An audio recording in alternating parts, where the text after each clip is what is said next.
The only miracle we're going to get is us. And this conference is really about starting to make that miracle happen. Sophie Scholl of the White Rose Society, who was killed by the Nazis for her resistance, said, somebody, after all, had to make a start. What we wrote and said is also believed by many others. They just do not dare to express themselves as we did. So Earth at Risk is a conference about fighting back. The dominant culture, civilization, is killing the planet. And it's long past time that those of us who care about life on Earth began to take the actions necessary to stop this culture from destroying every living being. By now, we all know the statistics and trends. 90% of the large fish in the oceans are gone. There's 10 times as much plastic as phytoplankton in the oceans. 97% of native forests are destroyed. 98% of native grasslands. Amphibian populations are collapsing. Migratory songbird populations are collapsing. Mollusk populations are collapsing. Fish populations are collapsing, and so on. 200 species are driven extinct each and every day. If we don't know those statistics and trends, we should. And by the way, have you noticed that you don't have to clean your windshield nearly as often as you used to? Even insect populations are collapsing. This culture destroys land bases. That's what it does. When you think of Iraq, is the first thing that comes to mind cedar forests so thick that sunlight never touches the ground? One of the first written myths of this culture is about Gilgamesh deforesting the hills and valleys of Iraq to build a great city. The Arabian Peninsula used to be oak savanna.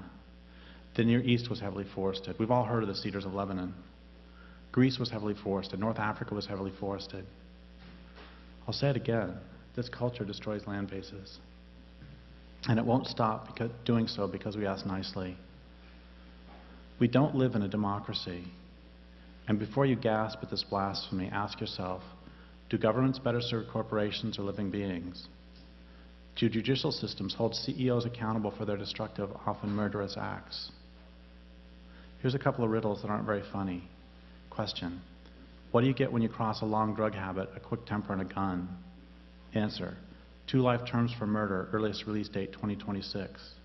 Question: what do you get when you cross 2 nation states, a large corporation, 40 tons of poison, and at least 8,000 dead human beings?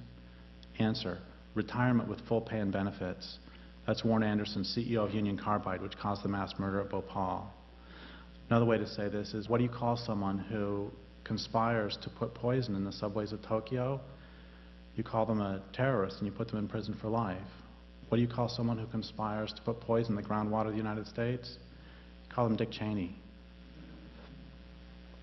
Or oil and gas man, fracker. Do the rich face the same judicial system as you or I? Does life on Earth have as much standing in a court as does a corporation? We all know the answers to those questions. We also know that if you allow destructive institutions to continue, they'll destroy your community. And we know in our bones, if not always our heads, that this culture won't undergo any sort of voluntary transformation to a sane and sustainable way of living. I've asked thousands upon thousands of people of all walks of life, from activists to students to people I've met on buses and planes, whether they believe the culture will undergo that voluntary transformation. Almost nobody ever says yes. So if you care about life on the planet, and if you believe the culture won't voluntarily cease to destroy it, how does that belief affect your methods of resistance? Most of us don't know because most of us don't talk about it. This conference talks about it. This conference is about that shift in strategy and tactics. This conference is about fighting back. We have to put our bodies and our lives between the industrial system and life on the planet. We have to start to fight back. Those who come after, who inherit whatever's left of the world once this culture has been stopped, whether through peak oil, economic collapse, ecological collapse, or the efforts of brave women and men resisting an alliance with the natural world, are going to judge us by the health of the land base, by what we leave behind. They're not going to care how you or I lived our lives. They're not going to care how hard we tried. They're not going to care whether we were nice people. They're not going to care whether we were violent or nonviolent. They're not going to care whether we grieved the murder of the planet. They're not going to care whether we were enlightened or not enlightened. They're not going to care what sort of excuses we had to not act. I'm too stressed to think about it. It's too big and scary. I'm too busy. Those in power will kill us if we effectively act against them. If we fight back, we run the risk of becoming like they are. Or, but I recycled. Or any of 1,000 other excuses we've all heard too many times. They're not going to care how simply we lived. They're not going to care how pure we were in thought or action. They're not going to care if we became the change we wish to see. They're not going to care whether we voted Democrat, Republican, Green, Libertarian, or not at all. They're not going to care if we wrote really big books. They're not going to care whether we had compassion for the CEOs and politicians running the deathly economy. They're going to care whether they can breathe the air and drink the water.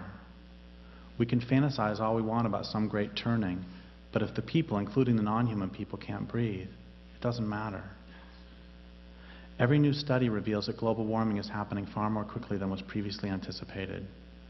Staid scientists are now suggesting the real possibility of billions of human beings being killed off by what some are calling a climate holocaust.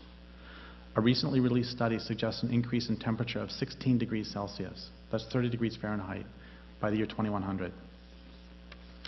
We're not talking about this culture killing humans and indeed the planet sometime in the far distant future. This is the future that children born today will see and suffer in their lifetimes. Honestly, is this culture worth more than the lives of your own children? In The Nazi Doctors, Robert J. Lifton explored how it was that men who had taken the Hippocratic Oath could lend their skills to prisons where inmates were worked to death or killed in assembly lines. He found that many of the doctors honestly cared for their charges and did everything within their power, which meant pathetically little, to make life better for the inmates. If an inmate got sick, they might give the inmate an aspirin to lick. They might put the inmate to bed for a day or two, but not for too long, or the inmate might be selected for murder. If the patient had a contagious disease, they might kill the patient to keep the disease from spreading. All this made sense within the confines of Auschwitz. The doctors, once again, did everything they could to help the inmates, except for the most important thing of all. They never questioned the existence of Auschwitz itself. They never questioned working the inmates to death. They never questioned starving them to death. They never questioned imprisoning them. They never questioned torturing them. They never questioned poisoning them. They never questioned the existence of a culture that would lead to those atrocities. They never questioned the logic that leads inevitably to the electrified fences, the gas chambers, the bullets in the brain. We as environmentalists do the same. We fight as hard as we can to protect the places we love, using the tools of the system the best we can. Yet we don't do the most important thing of all. We don't question the existence of the whole death culture. We don't question the existence of an economic and social system that's working the world to death, that's starving it to death, that's imprisoning it, that's torturing it. We never question the logic that leads inevitably to clear cuts, murdered oceans, loss of topsoil, dammed rivers, poisoned aquifers. And we certainly don't stop these horrors. You know, it's like, what do all of the so-called solutions to global warming that are presented in the mainstream, what do they all have in common? And what they all have in common is they take industrial capitalism as a given, and the natural world is that which must conform to industrial capitalism. And that's literally insane in terms of being out of touch with physical reality, because without physical reality, without a real world, you don't have any economic system whatsoever. Any solution to global warming, any solution to any of these problems has to take the real physical world as a given, and the social system as that which must conform to the real world. I mean, how do you stop global warming that's caused in great measure by the burning of oil and gas? If you ask any reasonably intelligent 7-year-old, which I've done, so I've asked a 7-year-old, so what will it take to stop global warming caused in great measure by the burning of oil and gas? And the 7-year-old said, stop burning oil and gas. I said, you are smarter than any environmentalist I've ever met. If you ask any reasonably intelligent 35-year-old who works for a green high-tech consulting corporation, you're going to receive an answer that actually helps the corporation more than the real physical world. I mean, that's another way to think about this, is that, you know, what do you do if your bathtub is overflowing? If your bathtub's overflowing, what's the first thing you do?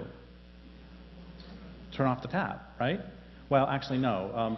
If you're an environmentalist, what you do is you apply for a grant to the Pew Charitable Trust, and they will then, you use the money to buy a solar photovoltaic system that can pump the water off your bathroom floor out through a gray water system, and then you can use it for permaculture. I've just succeeded in insulting everyone in the room. When most people in this culture ask, how can we stop global warming, they aren't really asking what they pretend they're asking. They're asking instead, how can we stop global warming without stopping the burning of oil and gas, without stopping the industrial infrastructure, without stopping the whole omnicidal system? And you can't. It's like people say, how can we save the salmon? It's actually pretty straightforward. Remove dams, stop industrial logging, stop industrial fishing, stop the murder of the oceans, stop global warming. When people say, how can we save salmon, what they're really asking is, how can we save salmon without removing dams, without stopping industrial logging, without stopping industrial fishing, without stopping the murder of the ocean, without stopping global warming? The answer, you can't. Here's another way to look at all this. What would we do if space aliens had invaded this planet and they were vacuuming the oceans and cutting down native forests and putting dams on every river and changing the climate and putting dioxin and dozens of other carcinogens into every mother's breast milk and into the flesh of your children, lover, mother, father, brother, sister, friends, into your own flesh? If space aliens were doing all this, would you resist? If there existed a resistance movement, would you join it? If not, why not? How much worse would the damage have to get before you'd stop those who are killing the planet, killing those you love, killing you? 90% of the large fish in the oceans are already gone. What is your threshold for resistance? 91%? 92? 93? 94? Would you wait till they killed off 95%? 96? 97? 98? 99%? How about 100%? Would you fight back then? I just this last week read that the oceans are already too acidic for oysters to reproduce, for baby oysters to make their shells. By asking these questions, I'm in no way implying that people should not try to work within the system to slow the culture's destructiveness. Right now, a large energy corporation, state and federal governments, local Indian nations, and various interest groups, from environmental organizations to fishermen to farmers, have negotiated their way toward removing 5 dams on the Klamath River within the next 15 years. Whether salmon will survive that long is dubious. That's something. That's important. But there are 2 million dams in the United States alone. 60,000 of those dams are taller than 13 feet. 70,000 of those dams are taller than 6.5 feet. If we only took out one of those 70,000 dams per day, it would take us 200 years. Salmon don't have that time. Sturgeon don't have that time. People sometimes say, oh gosh, Derrick, you're so militant, you're so non-compromising. Just compromise. Okay, here's a compromise. 5 dams a day, 40 years. Done deal. If salmon could take on human manifestation, what would they do? If Delta smelt could take on human manifestation, how long do you think the pumps would last on the Sacramento River? This conference is about fighting back. What do I mean by fighting back? As we'll explore in this conference, it means first and foremost thinking and feeling for ourselves, finding who and what we love, and figuring out how best to defend our beloved, using the means that are appropriate and necessary. This conference starts by acknowledging the dire circumstances that industrial civilization has created for life on this planet. The goal, then, is to deprive the rich of their ability to steal from the poor, and the powerful of their ability to destroy the planet. It also means defending and rebuilding just and sustainable human communities nestled inside repaired and restored land bases. This is a vast undertaking, but it needs to be said. It can be done. Industrial civilization can be stopped. People routinely approach me to tell me how their hope and despair have merged into one. They no longer want to do everything they can to protect the places they love, everything that is except the most important thing of all, to bring down the culture itself. They want to go on the offensive. They want to stop this culture in its tracks, but they don't know how. This conference is a step toward creating a culture of resistance, and it's a step toward creating an actual resistance. It's a step toward creating the conditions for salmon to be able to return, for songbirds to be able to return, for amphibians to be able to return. This conference is about fighting back, and this conference is about winning. It is simply true that direct actions against strategic infrastructure is a basic tactic for both militaries and insurgents the world over for the simple reason that it works. But such actions alone are never a sufficient strategy for achieving a just outcome. This means that any strategy aiming for a just future must include a call to build direct democracies based on human and non-human rights and sustainable material cultures, which means that the different branches of resistance movements must work in tandem.